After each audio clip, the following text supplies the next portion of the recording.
না নিও না, আম্মু দিব তোমাকে।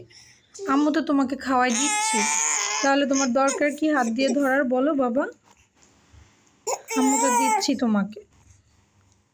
মাশাআল্লাহ। হ্যাঁ বাবা, আলু আলু আলু দিয়ে ভাত খাচ্ছ তুমি এখন।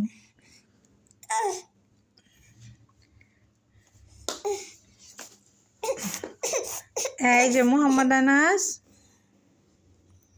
একটু শান্ত হয়ে খাও, সুন্দর করে বসে খাও। আম্মু দিচ্ছি তো খাবার।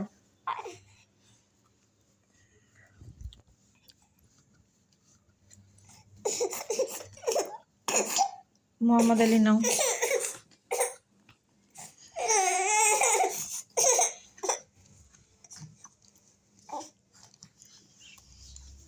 গত কয়েকদিন ধরে মোহাম্মদ আলী আর আনাস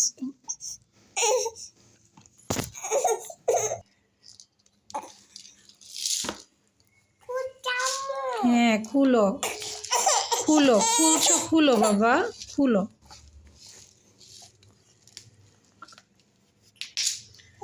হ্যাঁ খুলো আর খাও।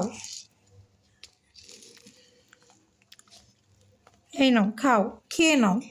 খাওয়ার সময় খেলে না, খেয়ে নাও, খেয়ে তারপরে খেলাধুলা করো আবার।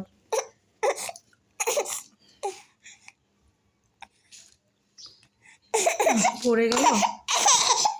আচ্ছা এত বিরক্ত হয়েও না।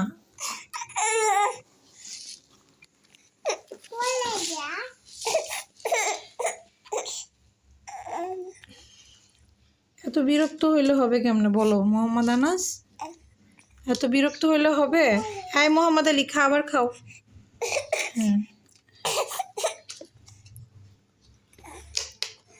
গত কয়েকদিন যাবত ওরা এরকম সাদা ভাতই খাচ্ছে, আর হয় কলা আর না হলে সিদ্ধ আলু দিয়ে ভাত খাওয়াচ্ছি ওদের। কয়েকদিন না, 2 দিন ধরে হয়তো। বাসায় একমাত্র আলু ছাড়া ওইভাবে আর কলা ছাড়া কিছু নাই। কলাটা তো সবসময় রাখার চেষ্টা করি, আলহামদুলিল্লাহ নিয়ে আসে ওর আব্বু। আম্মু তো দিচ্ছি তোমাকে, আম্মু খাওয়াই। দেখছো ভাইয়া কিভাবে কান্না করতেছে?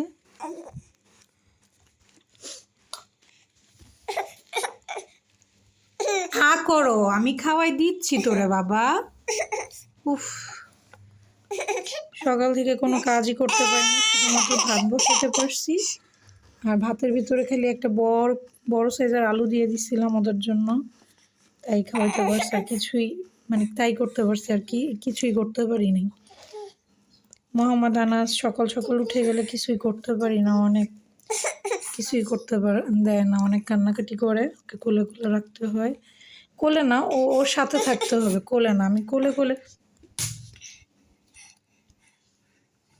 কোলে কোলে খুবই কম রাখি, ওর সাথে থাকতে হবে।